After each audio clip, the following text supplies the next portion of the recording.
Welcome to my tutorial on how to create a key holder with the CNC Torchmate Plasma Cutter. This key holder consists of a logo, a curved name bar with tabs to mount it onto something, and hooks. This project in video will show you the most important things that you need to create almost anything using the CNC Torchmate Plasma Cutter. It's a long video, and I recommend that you watch it as you create your key holder. If you click on Show More right above where the comments are, you will see that there is a detailed list with links to different points of the video, so you can jump back to any section that you need if you need to find out some extra information. You should have a copy of this design brief. I'm not going to read this out to you, but this is something you're going to need to go over. So this design brief is broken down into a few parts. The first part, which is right over here, is the part that's going to tell you what the requirements of the project are. It's also going to talk about what skills you're going to learn, and as well some of the tools that you're going to use when you're doing this project. On the second page of this design brief, there is a checklist to sort of keep you on track. I would recommend checking these off as you've completed them. And there also is a third page with it, which is an example of a project planning sheet. Of course, before you start any project, you kind of have to have some sketches and an idea of what you're going to do. And I'm going to expect that you guys are going to have that submitted to me before you start modeling your project. So before you tackle actually designing your project, please make sure that you go through and read all the instructions on this design brief. And if you have any questions, talk to me or a fellow student to see if you can iron them out before you begin. Now, before we begin, we have to talk about the type of design that you can get when you're using a CNC plasma cutter. Essentially, a CNC plasma cutter consists of two colors. The color being there's metal there, and the other color being there is no metal there. So this is going to cause some problems when we're searching for images. So we just need to make sure that we use a couple of techniques to search for the proper images and have our head in the right space to know what we're going to create.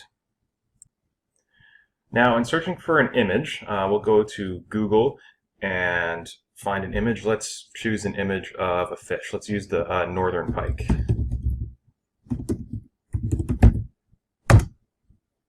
Okay, so I've done that search. I'm going to click Images. It's going to bring up a whole bunch of different images that I can use to trace for my design. One thing you want to make sure that you do is you want to click Search Tools, and you want to make sure that the image that you're finding is at least medium or large. So I like to click large and find some of these images. That way the picture won't get all pixely when we import it. It might be a bit difficult to understand how we're actually going to do our design with these photos, because these photos have tons of different colors, not just the two colors that we're able to create. So in order to narrow our search, we have a couple of options. My favorite option is right after we search something, we can type in silhouette. And now we're going to get a ton of black and white options. And this is good because we can often have something that looks like this, which is sort of a shadow or a silhouette on a background. And we might also find some other options that have a little bit of detail that we can add in as well. If you're not getting anything that you like over here, the other thing that you can do is, instead of typing in silhouette, you can go to Search Tools, and there we go. You can go to Search Tools, and under Type, you can select Line Drawing. That's also going to help you get some black and white images. Most of the black and white images that you're going to get here, though, are going to have more detail. So it's going to be up to you to decide which one of these three techniques is going to give you the best results. Now, you saw my design sketches on my project planning sheets, and I originally decided to do a Mercedes-Benz logo For example purposes, that's not going to show enough use of the drawing tools, so I'm going to change my design a little bit at the last minute here, and I'm actually going to search for a Toyota logo.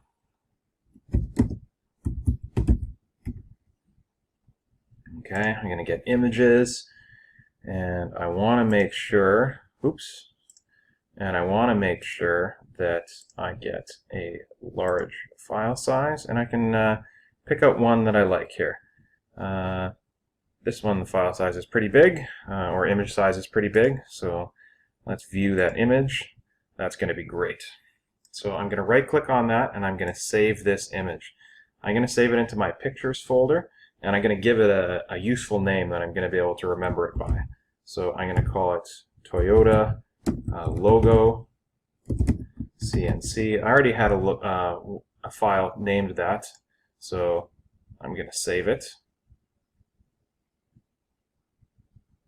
And now I'm going to open up Torchmate. So I already have Torchmate open. It's right here.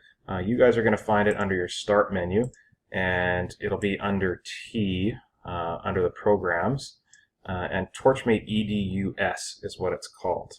And if you're looking for what it looks like, it kind of has that symbol right there. Once you open it up, you're going to see something that looks like this. This box right here represents the metal material blank that you're going to be using. It should open up to a size of 22 by 22 because that's the extent that our machine can move. The cutting head can only move in the X direction, which is this direction here, 22 inches, and the Y direction, which is this direction here, 22 inches. What you're going to need to do is you're going to need to actually change that, because on the design brief, the material size that you can use is 11 by 22 or 22 by 11. So if you go up into Layout and you click on Material Size, you can select if you want to have it be 22 inches wide and 11 inches tall, or in my case, I want to have it 22 inches tall and 11 inches wide. So I'm going to select OK, and now you can see that my material blank has changed in size. So this gives me a great idea of the constraints and bounds that I have to work in. My next step is I'm going to insert my photo. So if I go to File and Import, I'm going to import this photo. I saved it in my libraries, and it was in my pictures, and I called it Toyota logo. And now you can see that my cursor has changed. Wherever I click this cursor now is going to be where this file actually gets put in. So if I click there, there's my logo right there. Oops, I put in the wrong one. Let's do that again. Import, I go in my libraries, I go to Pictures, and Toyota logo. I did the JPEG last time. I'm going to do the PNG this time. Cursor changes, drop in my logo. So what I want to do right now is I'm going to resize this so that it is approximately the size that it's going to be in my design. So maybe somewhere around that. Now I can resize this later, but just to give me an idea of how big this is going to be, that's really going to help me out. Now you'll notice that I'm zooming in and zooming out quite a bit. How I'm doing that is I'm scrolling with my mouse, and whatever I have my pointer over, it's going to zoom in if I scroll in, and it's going to zoom out if I scroll out. So if I wanted to look at this A here, if I move my pointer over, I scrolled in, I'd be able to see my A more zoomed in or zoomed out. Now the next thing I'm going to do is I'm going to show you the drawing tools, which they actually call graphics edit tools. I'm going to click on that, and I'm going to get this third option, which is the Arc Edit tool. This is the tool that you are going to use almost exclusively. And what I'm going to do to use this tool is I'm going to create dots, which are called nodes, and in between those dots, the program fills in lines, which are called segments. And once I've done something like that, I've connected it, I'm going to press Apply. And you're going to see it fill in with a solid color. Sometimes you're going to want to see that color, so you're going to leave it as is. If you don't want to see that color, you're going to press Alt-S. And that's going to toggle between seeing the fill and not seeing the fill. Okay, so let's delete that. And now let's go here and let's start tracing my image. Now recall that I said that a CNC plasma cutter can essentially only produce two colors, one being there's metal there and the other color being there's no metal there. So my project, this inside here, this is going to be the metal, and where there's white area in between, that's where there isn't going to be any metal. So what I'm going to do initially is I'm going to start tracing around the outside of this logo. So in order to do this, I'm going to scroll in, and I'll start up here. It's always best to start kind of at 12 o'clock. And oops, I don't have my tool selected. Okay, now I'm going to start kind of at 12 o'clock. I'm going to zoom out. And I'm going to place some nodes around this design.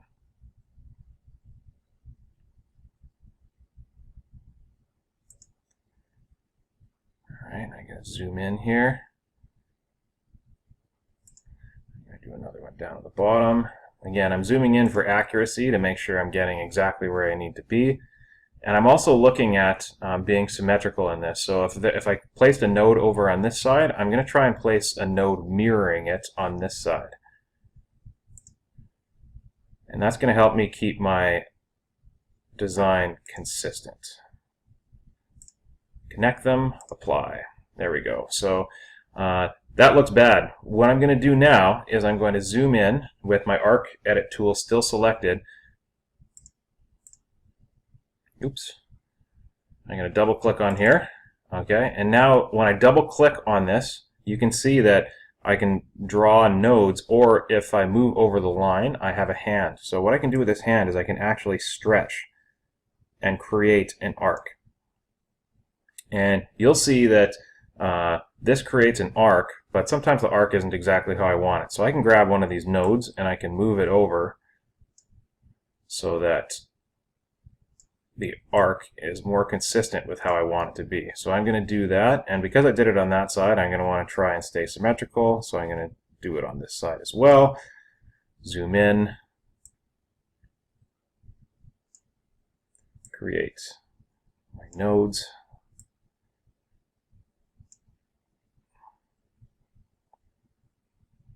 Now, I'm going to actually add a node over here. Well, let's see. Maybe if I drag this down, I'm going to be able to create an arc that fits. Not too shabby. There's a little bit of extra space in here. Yeah, so I'm going to need to fine-tune this a little bit by adding one more node. I could double-click, and now I can drag this node over, and that's looking pretty good. All right. Still zooming out and zooming in to make sure that I'm being accurate. This needs to get moved over a fair bit. Again, making sure it's kind of symmetrical with where the node is on the other side, which is going to be that one right there.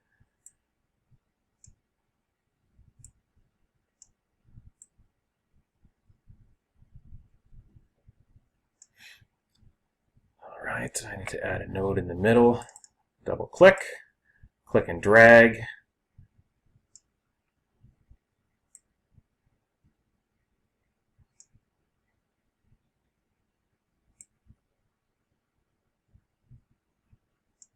There we go, apply. All right, so now I have traced the entire outside of my object. Now what I'm going to need to do is I'm going to need to trace around the inside of each of these parts here. So I'm going to do this here now and follow along.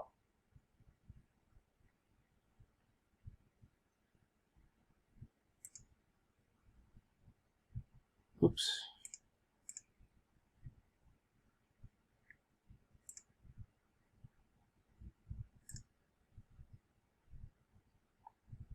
This right here is going to provide a great example of how to use this tool appropriately. Now, whenever I create an arc, I can only create an arc that's symmetrical in between each one of those nodes. So if I click a node right here, and I'm just going to do this as an example. I'm going to apply. I'm going to double click so now I can modify it. I'm not going to be able to stretch this node out to meet this curve because this curve is not symmetrical. The curve has a very shallow angle up here, but a very steep angle over there. So what I'm going to need to do is, you can see that if I pull this out, right? It's going to be inside my design here and outside my design over there. So what I actually need to do is I need to create two curves. So I'm going to delete this part here. So I selected the pointer tool. I'm going to delete it by pressing delete, and I'm going to show you what I'm going to be thinking as I'm doing this. So I'm going to zoom in for accuracy. I'm going to click in here. I don't want to deal with that. Well, I will deal with that radius. I'll create those. So I'm going to zoom in, click here, click here, click here, because I'm going to have this part's going to be radiused. Now, what I'm doing is I'm looking to find the point where there's going to be an equal sort of angle in between my arc. That being that one side of the arc sort of mirrors the other side. So I can see maybe one spot right about here where that's going to happen. And if I go over there, I'm not quite there yet either. So I'm going to need to have probably a few different parts.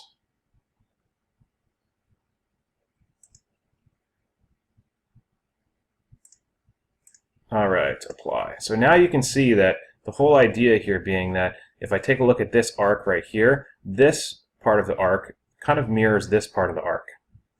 I'm going to double click and be a little bit more precise with where I kept my nodes.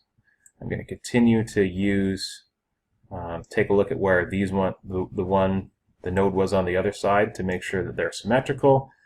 And now I can go through and add my arcs.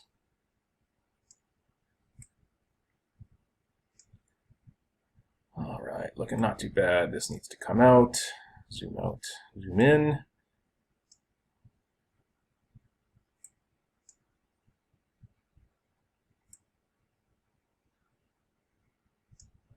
That looks pretty good. And now I'm just going to add my inner radiuses here.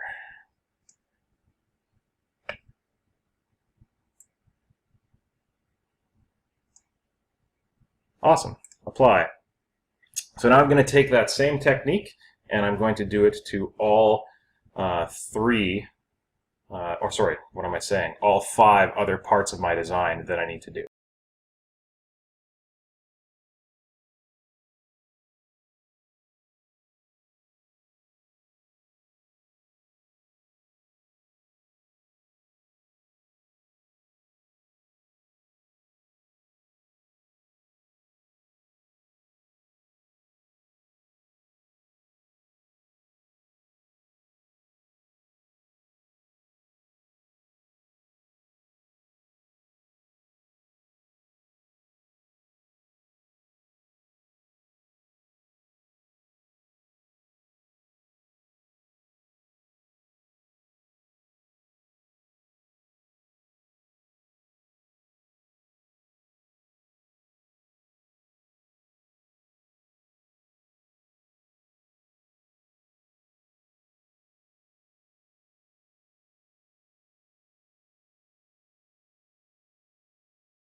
Okay, now's where things get a tad bit tricky. So one error that often happens when someone is working on this is they double click the background image. And I don't know what happens, but it converts to a black and white image. If that happens, press Ctrl Z, close, Ctrl Z, and you can bring it back to where it was. Now, what we want to do now is we want to actually select all of the things that we have drawn. So if we draw a box over top of them, and we go Alt-S to show fill, we can see what it looks like. The only problem is right now is that we have parts that are metal, i.e. are black right now, that shouldn't be. So what we have to do is we have to use a new set of tools called the Weld tools. The Weld tools are located right over here, and once I click on them, I have the basic weld, I have the and weld, and I have the or weld. Now, to give you an example of what these tools will do, I'm going to create an example that's not my Toyota logo. I'm going to create circles using the drawing tools here. And I'm going to explain these drawing tools a little bit later. So I'm just going to move out of the way here so we can have a fresh area to work on. And I'm just going to draw a couple of shapes. I'm going to draw 2 circles. I have 1 circle there. If I want to make a circle that's exactly the same, I can press Ctrl D, and that will duplicate the circle. So there's no Control C for copy and Control V for paste, but there is a Control D that will duplicate. All right, now if I have these 2 items selected, right now they're 2 separate parts. And if I want them to be 1 part, I want to do what I call weld them together. So if I select my weld tools and I go to a basic weld, it's going to weld them together. So now it is 1 part. So if I click on it and move it around, it is 1 unit. I'm going to undo back to the state that it was in when it was 2 units. And I'm going to show you another type of weld. The other type of weld that we're going to take a look at right now is called the AND weld. And what that means is wherever there is overlap between 2 of these parts, so this one here is overlapping, that is the only part that's going to get saved when we weld these 2 parts together. So only where there's overlap, which is going to be in here, is the only thing that's going to get saved when we combine them or weld them. So if I click on this AND weld, that's the only thing that we have left. Now I'm going to undo by pressing Ctrl Z back to my original state, and I'm going to show you the last weld that we're going to have. The last weld, oops, I have to have my 2 objects selected that I want to weld together. The last weld is called the OR weld, or the XOR weld. Now, the previous example with the AND weld, we kept the 2 parts that were overlapping and got rid of the rest. This one is the opposite. Now we're going to be keeping the parts that aren't overlapping, and the parts that are overlapping are going to be removed. So if I click on the XOR weld, the parts that were overlapping got removed, and now they stay 2 separate parts. So if I move these around, either with my mouse or I can use my arrow keys as well, now I have 2 separate parts. So this is the weld that we're going to use to create the voids in our Toyota logo.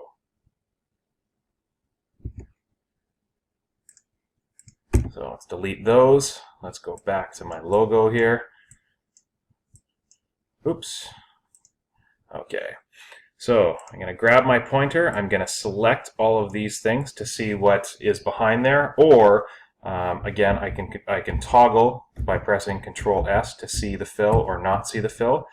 What I'm going to do now is I'm going to select this piece here, and I'm going to select my entire piece, and I'm going to do an XOR weld, because the part that's overlapping, which is going to be on this side, or this part here, is the part that I want to get rid of. So I'm going to get rid of it. I have another piece there, and there. I hold down Shift when I select 2 things, and I'm going to do an XOR weld and get rid of them. And I'm going to continue this process with all of my parts. And you can sometimes do multiple parts, and it'll allow you to do it. Other times it's going to flag this error here, and it might not come up as you wish. This time it worked, so we'll keep it.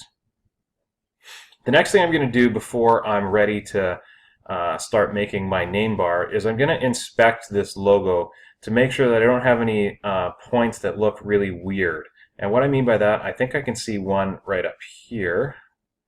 It looks like there's kind of almost like a point here, and I can tell there's going to be a node there. So now if I double click,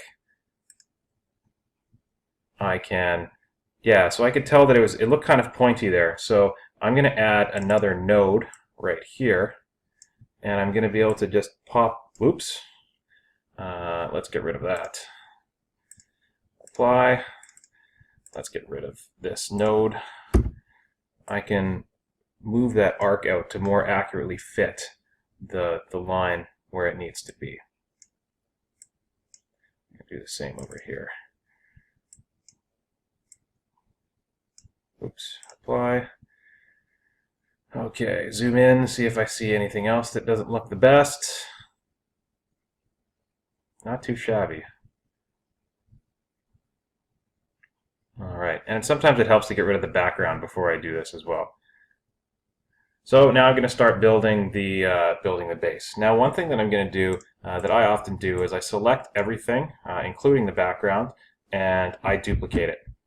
And the reason why I do this, I'm just going to drag it off of my material here now, is that if I ever need to go back to the stage that I'm in right now, I have a copy off to the side. So I don't need my background anymore, so I can get rid of it. Now I can zoom in here and see what this thing looks like. It looks pretty good. I don't have too many weird points on it, and if I did, I can double click and I can just kind of move them around and sort of adjust them a little bit freehand right now if I want to. The only danger that you run when you're doing that is you no longer have an image to compare it to in the background. So you got to be careful with what you're doing if you're going to be making some fine-tuning adjustments without the background there. All right, my next step is going to be to add my name bar. So when I'm adding the name bar, I'm going to use a different set of tools, and they are called the shape tools. Now, the shape tools are best used when I'm going to be using a shape that is absolutely symmetrical. So something like a square, something like a perfect circle, something like an ellipse. I can do a polygon, which is a multi-sided shape. I have a fan that I can do, an arrow, and a star. The ones that you're going to use the most are going to be either the circle, the ellipse, the rectangle, or the polygon. So I'm going to use a rectangle to create the base, the name bar for my hanger. So if I click and draw it, I've created it. Now when that happens, you can see that I have some sizes up here. And I like to manually adjust the size of these things so I know how big they are. I know that I have a width of 11 that I can deal with, so I'm going to make it 11 inches wide. Actually, I'm going to make it 10.5 because I'm going to be cutting on the outside of the line and I need a little bit of space. Actually, let's do, 10.5 will be good. And I'm going to just kind of move this into the center here, and I'm going to make sure that it looks pretty good. Now that's decent for height. I know that looking at my design, I have lots of height, so I'm going to have lots of material left over here, but that's looking pretty good. So now that I have that done, I can click on my pointer, and now I'm going to have a square there. Now that I have my name bar made, what I'm going to do is I want to round these corners because I don't want them to be very sharp. So if I select this image and I go to transform, I'm going to have a couple options. I can select on round corner, that's going to round all of my corners all at once, or I can select on fillet round corner. So if I select round corner, I'm going to press OK. I can decide how much of a radius I'd like to round them. So I'm going to do 1/4 of an inch, which is 0.25, and apply it, and I'm going to see what it looks like. I'm going to close. All right, that's a pretty good radius. I like that. So now what I'm going to do is I'm going to create my hooks. So to create my hooks, I'm going to take another rectangle, and I'm going to draw some rectangles so I can create my hooks. So zoom out and zoom in a little bit here. I'm just going to draw a rectangle, and now I'm going to actually name this, or not name it. I'm going to create the measurements that I want for it. Now, how wide do I want my hooks to be? I'm thinking I probably want my hooks to be 3/4 of an inch. That's maybe a little bit too thick. Let's do 1/2 inch, and I want them to be 3.5 inches tall. All right, there we go. So if I select this and I want to make some new ones, I think I want to have.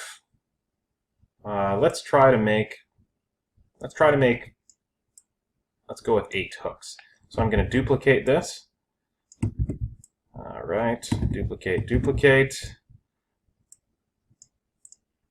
So this is 1, 2, 3, 4, 5, 6, 7, 8. All right. Now you'll notice that right now the only technique that I'm using to space them out is just by dragging and clicking them and basically eyeballing it. This program has some special tools, so we don't have to do that eyeball. We can be really precise. So if I select all of these, I can go under Arrange. I go under Layout, and I can go to Arrange and Distribute. And there's a couple options here, and we have Align to Last Object, Align to Sign Blank, Align to Selected. That's the one that I like using. And what I'm going to do initially is I'm going to align them so that they're all the same vertically. So I'm going to align their centers vertically. There we go. And now you can see that all of these hooks now are aligned vertically. So one isn't up here and one isn't down here and one's up here, and they all look great. The only problem now is that the spacing in between them isn't symmetrical. The space here is definitely a lot smaller than the space in here. So what I can do is I can grab my hooks, select them all, and I can go to Layout, Arrange and Distribute, Align to Selected. What that means is I'm just aligning to all of the items that I have selected, and I'm going to select equal horizontal spacing. And what that's going to do is that's going to reference where the furthest left and the furthest right piece is, and it's going to space all of these pieces in the middle so that they have an equal gap. So if I go to Align to Selected, equal horizontal spacing, there we go. Now that I've aligned all of my hooks relative to themselves, they now have equal spacing and they are symmetrical, meaning that if I were to mirror this side across to this side, they're going to be exactly the same. My next step now is to make sure that my whole design is symmetrical, aside from just the hooks. Because right now, if I look at it, if I have this set of hooks here, I'm going to select them all by clicking on them and holding down Shift. I can either select them like that, or I can draw a box around them. You'll notice that they are over to the left relative to the name bar more than they are to the right. And I'm going to use my alignment tools to take care of this. But before I do that, I need to group all of these hooks so they're treated as one object, even though they're not. So to do that, I'm going to press, I believe it's Alt-G. Let's see here. Yes, sorry, it's Control-G. So I'm going to press Control-G, and now all of these hooks are grouped. So if I try and select one individual hook, I can't.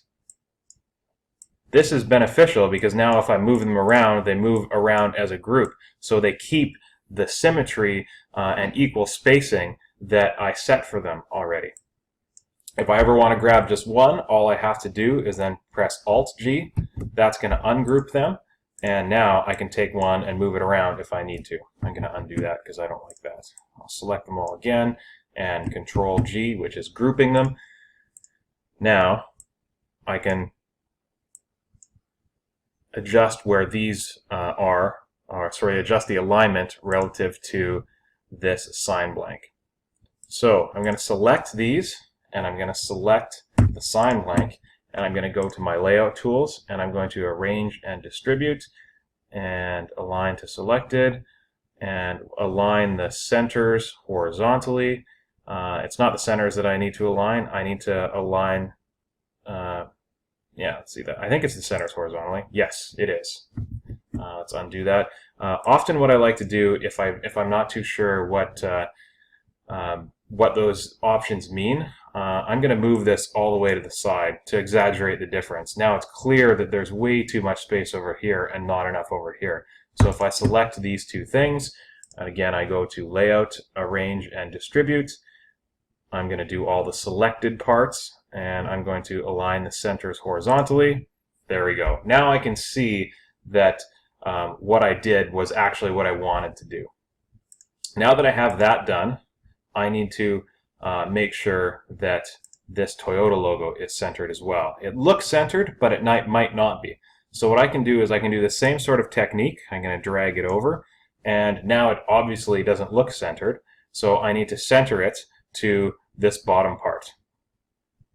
One thing that you might do that's going to throw things off is if I don't group the hooks with the name bar. When I center this, look what's going to happen. Align to selected. I'm doing centers horizontally. It moved the name bar. So I'm going to undo just so you can see. And I'm going to redo just so you can kind of see that little bit of movement in the name bar. So if that name bar moves, now it's not aligned properly with those hooks. So what I have to do is I actually have to select both of these and make these a group. And now I can highlight all of them and go to layout.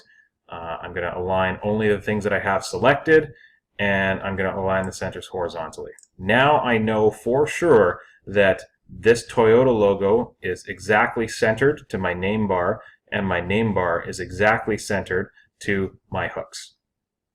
A couple things I have left to do. One of them is that my hooks still have sharp corners on the bottom. So now if I select these, you'll notice that now the name bar and my hooks come up. So I'm going to Alt-G them, which means I'm going to ungroup them.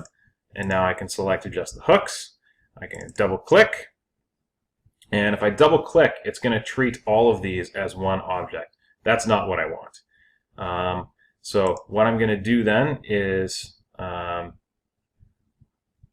actually let's see if this will work.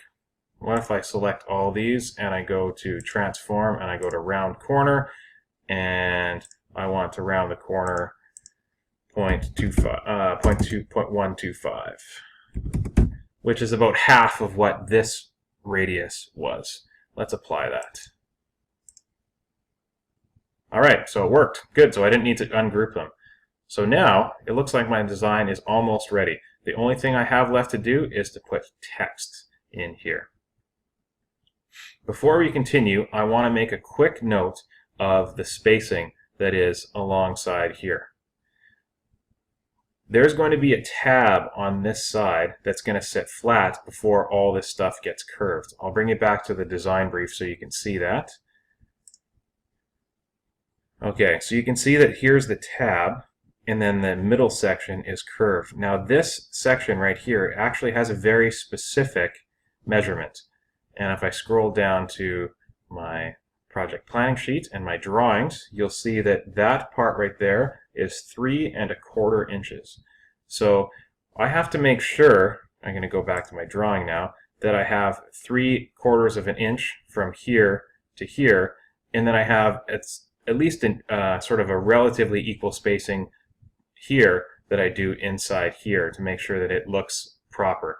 What I mean by that is this isn't going to work if these are all the way over like this, because then when I bend this section here, when I create that crease there, it's actually going to be creating a crease on that hook, and that is something I absolutely can't have.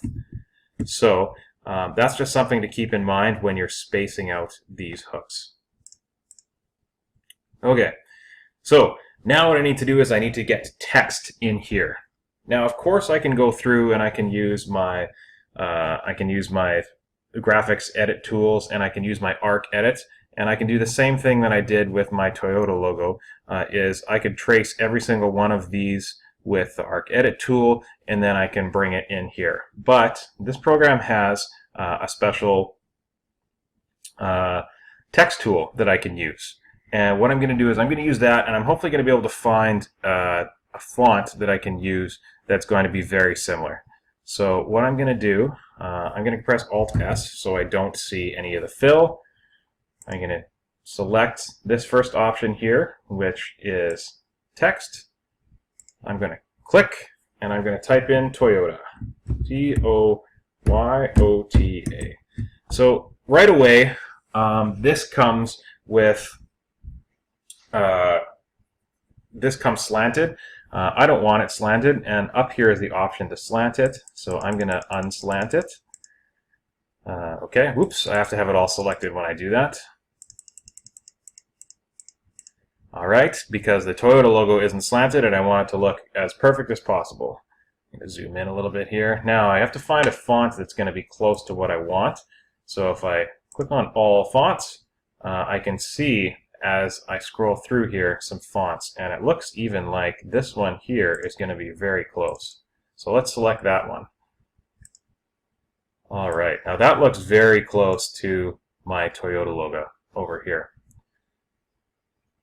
So I'm going to move this back into where I want it to be, and now I'm going to stretch it out to where I want it to be. Now here's where symmetry and proportion come back into play. Actually proportion, not symmetry. And that is that I want to make sure that this Toyota logo looks like this text over here. And what I mean by that is I want to make sure that it doesn't look too fat, which is like this, right? Or too skinny, which is going to be like this, right? Especially something that has a brand associated with it. We're very cognizant of what the text looks like. So I'm going to undo those two options. And what I want to do now is I want to move this so that it keeps its proportion. All right, so that's looking pretty good there. I'm going to move it up a little bit, off that way. Let's kind of move it down maybe. So right about there, I think looks pretty good. Now, keeping in line with the idea that I want things to be centered and symmetrical, I want to create this text and make sure that it's centered and symmetrical to the name bar. So I'm going to do the same sort of technique that I did before. I'm going to select it. I'm going to move it way off to the side so it looks totally unsymmetrical. I'm just exaggerating the difference so I know that the things that I'm doing are doing what I want them to be doing. Now I'm going to select the name bar. I'm going to go to Layout, Arrange and Distribute. I'm going to align the centers horizontally. So that's going to bring the Toyota in horizontally. But I also want to align the centers vertically. So Layout, align all the selected parts. I'm going to align the centers vertically. There we go. Now I know this Toyota is exactly in the middle of the name bar, which is where I want it to be. You will notice at this time too that I haven't, aside from the Toyota logo, I haven't welded anything together. I've created groups so I can move them around as a group, but I haven't welded anything together. The reason why is because if I were to weld all of these parts together, I can't separate them. I can't unweld them. So it is very good practice to try and hold off all of your welds until the end. That is super, super important. And I'm going to state that again. Try and save all of your welds until the end. So now that I have this done, I'm ready to weld my name bar. So I'm only going to be working within the name bar here now. So this design looks great right now because I don't have the fill to see. If I Alt S and see the fill, it looks like my Toyota is gone, but it's not. It's right there. So I need to select my name bar, hold down Shift, or select Toyota, hold down Shift, select my name bar, and what I want to do is I want to get rid of the parts that are overlapping. So I'm going to use the XOR weld, and I got rid of all the parts that are overlapping. Now, when you do this with text especially, this creates a problem. And this problem is called a drop. So if we look at this text here, and you imagine that we're going to be cutting this out, we're going to cut out this Toyota circle here, and this part right in here is just going to fall out when we cut it because it has nothing to connect to here. The way I like to think of it is that this is like an island and there's no bridge from the mainland, which is going to be the main part over here, to the island. So I have to create some bridges to make sure that this island doesn't fall out when I start my design. Because your design would, once it cut, would end up looking like this, which is not at all what we want to look like. So what I'm going to do is I'm going to create some shapes and weld in some bridges. To weld in some bridges, I'm going to create a bridge using the rectangle tool. And I'm just going to draw a bridge that looks fairly decent. Something like that. And what I mean by decent is that it has some width to it, because it needs to have some strength to hold that island in its place. So I'm going to drag this over here, and you're going to see what I mean.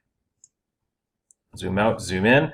So now you can see that this is no longer an island, because I've created a bridge between the main part and my island, kind of like the mainland and the island.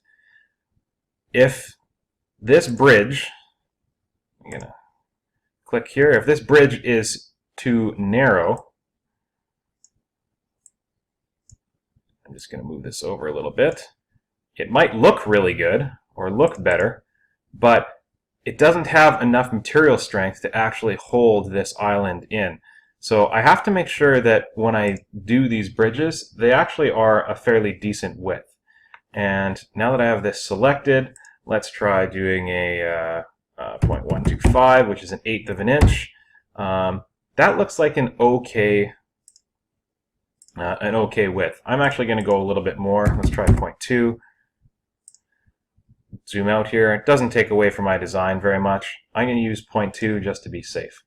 So I'm going to align this center. I'm going to center this in my circle. I can do this just by eye, or I could align centers as well. I'm going to take this one here, and I'm going to duplicate another one over to this O.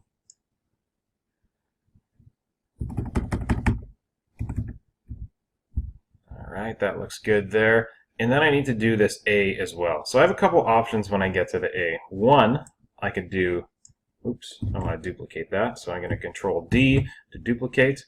One is I can just drag something in like this. But that doesn't look very good.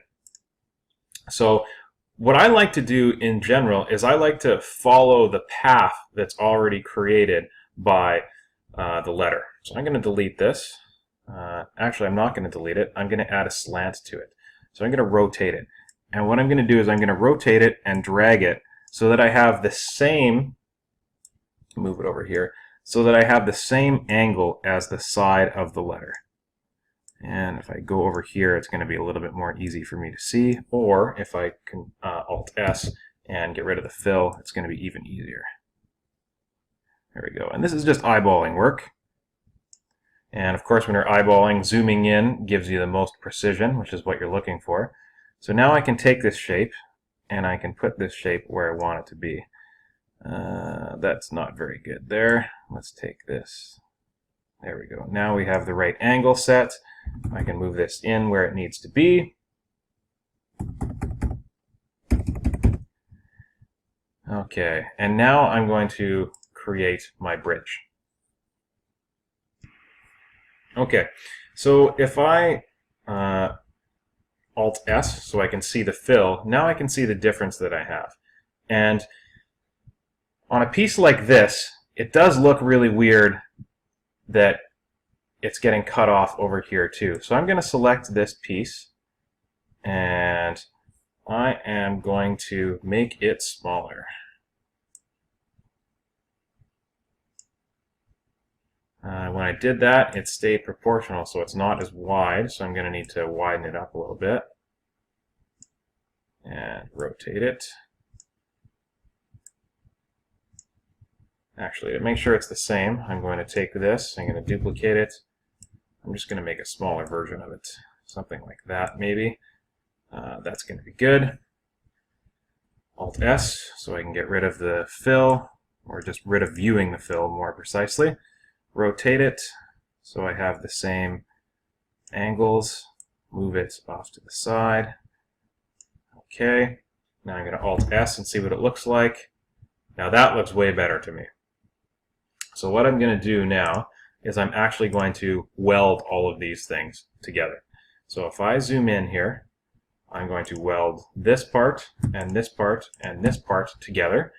That's going to be an and weld or a basic weld because, sorry, that's not an and weld. That's the basic weld that's welding everything together because I want to keep all the parts. I'm going to do the same thing over here. Weld it together. And now over here, I'm going to do the same type of idea. I'm going to weld this all together. Now, it looks kind of bad because I have this sort of indent right here. So if I double click and I zoom in, I can just get rid of those nodes and have my A straight across. And if I need to go in here and do some fine tweaking, I'm going to double click. I think this needs to be over a little bit more. I can do that.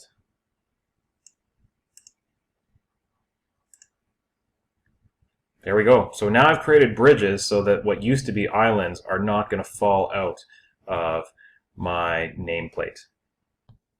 Now that I've created the bridges to make sure that the islands that I had in the middle don't unexpectedly drop, I'm nearing the end of my design phase.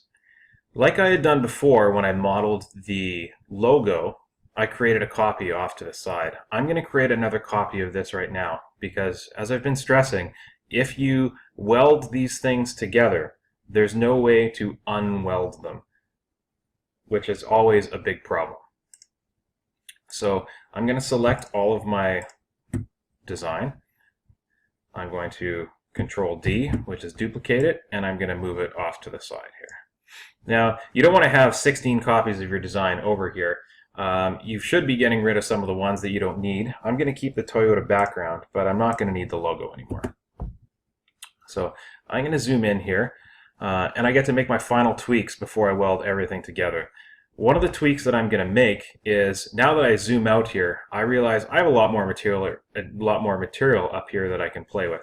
If I zoom in a little bit, I can make this logo bigger. The only constraint that I really have to worry about is that I'm going to have that fold or crease that I'm going to put in with a box and pan brake right here, and it's going to be about 3/4 of an inch in. So I have to make sure that I'm a little bit more than 3/4 of an inch in, so I don't end up with a crease in my design here.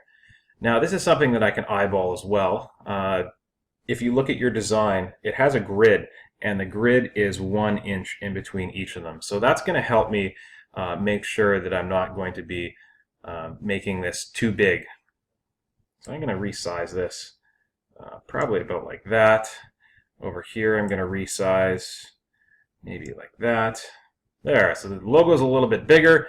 I'm going to sink it down just a little bit more into the name bar, just to provide it with a little bit more strength, so it's not going to have any bending problems.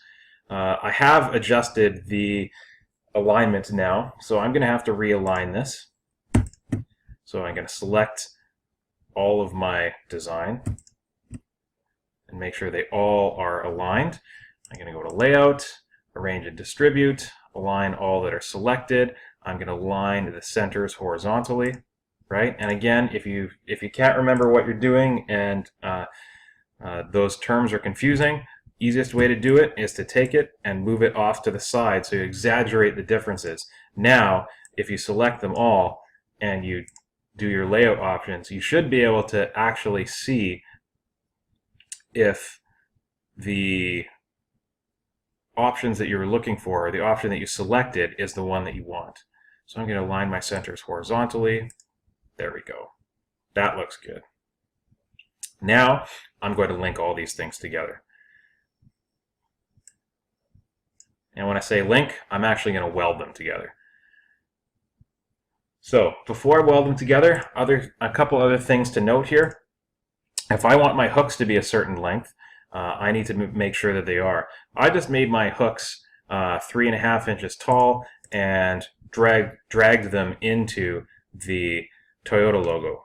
It doesn't really matter if they're up here or down here. It's just going to affect the length of hook. So that's going to be something that you're going to need to think about and design to make sure that your hooks aren't super tiny so that you can't even put anything on them, or that your hooks aren't super big and look really awkward. Now if I select these, I'm going to combine or weld together all of the parts of my project now. I'm going to weld the hooks, I'm going to weld the name bar, and I'm going to weld the logo. So if I highlight them all, I'm going to weld them together, which is a basic weld. Now I have one solid piece. So I can move this piece around. I could even take this piece and make it bigger if I want to. I can make it smaller if I want to. Making sure that I'm keeping proportion is going to be important if I'm doing that, because that looks dumb, so I don't want to do that. I'm going to undo where I was at before. I'm going to keep the original size, which was 10.5 inches wide, and I'm going to just move it a little bit off of the edges. Just a little bit. And you're going to see why once I start applying tool paths, which is going to be the next and last step. Now, if you've gotten this far, that's fantastic. You've learned almost all of the tools that you'll need to know when using this Torchmate CAD software.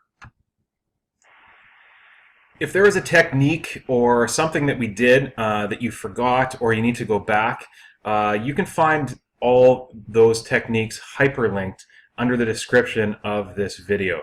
And that way you don't have to scroll back and try and find the exact points in the video. You can just take a look at that, kind of like a table of contents, and click on what you need to go into. Our final step before we take this file and cut it out with the plasma cutter is we need to apply toolpaths. And what that means is we need to actually tell the CNC plasma cutter where to cut. Up until this point, all we've done is created a design. If we were to take this and try and get the CNC plasma cutter to cut with it, it would have absolutely no idea where to cut, even though we have a design created, because we need to create toolpaths. There's 3 different types of toolpaths that we can create. They are an online toolpath, a male toolpath, and a female toolpath. In order to show those, I'm going to click here. I'm going to change the color of what our material is.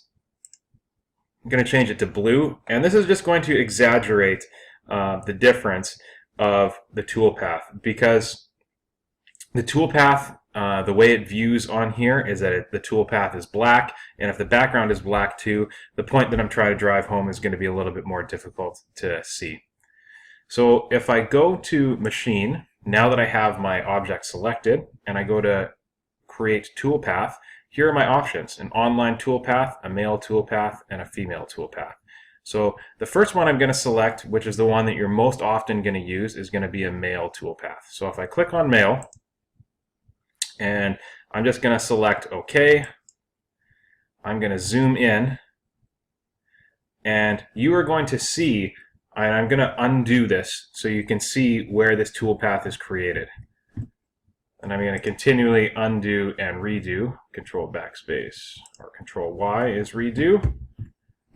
So you can see that here on the male toolpath, the toolpath is on the outside of my design. Or in other words, it's on the part that is going to be wasted. So I want to have my toolpath on the part that's wasted, because the plasma cutter itself actually has what's called a kerf, and what that means is that's the thickness of the cut. So there is going to be some waste when we cut, and we want to have that waste on the parts that are going to drop out that we don't want to have anyways. The opposite of this, I'm going to undo, would be if I go to Machine, I go to Create Toolpath, if I did a female toolpath. Okay, now we can see that, and I'm going to undo so you can see it, edit, redo. You can see that the line that is going to be cut now, or the toolpath, the kerf, which is again the thickness of the cut, is actually on my design, and I don't want that. And a great way to look for that is to look for these lines here. Those are called lead-in lines. The CNC plasma cutter needs to establish a little bit of a cut before the cut is consistent. So what it does is it starts off of your design and then works its way in, and by the time it's cutting your design, the cut is going to be consistent. The problem is that now those lead-in lines are going to be cut into our design, and we don't want that. We want them cut into the waste. So the other option is, whoops, what am I doing here? The other option is if we go to Create Toolpath and we go to Online Toolpath, it's going to create a toolpath that is on the line of my design. So half of the toolpath, I'm going to zoom in here, half of the toolpath, this half right here, is going to be off my design, and this half right here is going to be on my design. So it's going to make my design a tad bit smaller. That might not be a big deal in a project like this, but if you're being really precise, it is a big deal. The other reason why using this isn't as advantageous as we would like is because we don't get lead-in lines with this type of design. And as I said before, lead-in lines are important to make sure that when you're cutting out the things that you want to cut out, the kerf, which is the thickness of the cut, is going to be consistent. So almost always, undo Control Z, almost always when you do this, you're going to want to select a male toolpath. Okay, as I said, the easiest way to tell if you have the right toolpath selected is if you look at these lead-in lines, and the lead-in lines take place where the waste is. Sometimes if you go in here, you can see that the lead-in lines are really close to where it used to cut. You can adjust those lead-in lines by double-clicking, yes, and you can select where you want those lead-in lines to go.